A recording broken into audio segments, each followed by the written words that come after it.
بسم اللہ الرحمن الرحیم۔ جیسا کہ آپ جانتے ہیں، طلاق کے مسائل کے حوالے سے یہ ہماری سیریز ویڈیوز چل رہی ہیں۔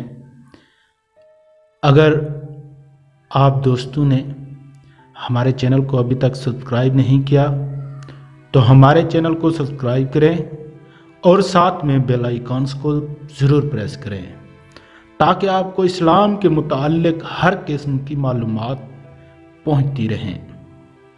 آج کا ہمارا جو طلاق کے معاملے میں سوال ہے، عورت کو کن حالات میں طلاق دینا گناہ نہیں؟ اس کے جواب ہے، عورت شوہر کو یا شوہر کے دیگر رشتہ داروں کو تکلیف پہنچاتی ہے، یا نماز نہیں پڑھتی، یا عورت بے حیا و زانیہ ہے، تو ایسی صورت میں شوہر کے لیے طلاق دینا جائز ہے، اور بعض صورتوں میں تو طلاق دینا واجب ہے۔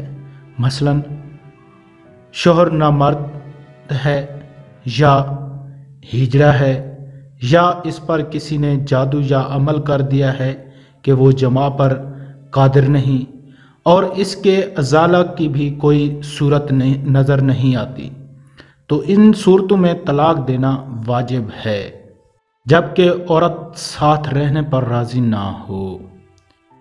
مزید اس طرح کے سوالات اور جوابات کے لیے ہمارے چینل کا حصہ بنیں اور ہمارے چینل کو سبسکرائب کریں۔ اللہ حافظ۔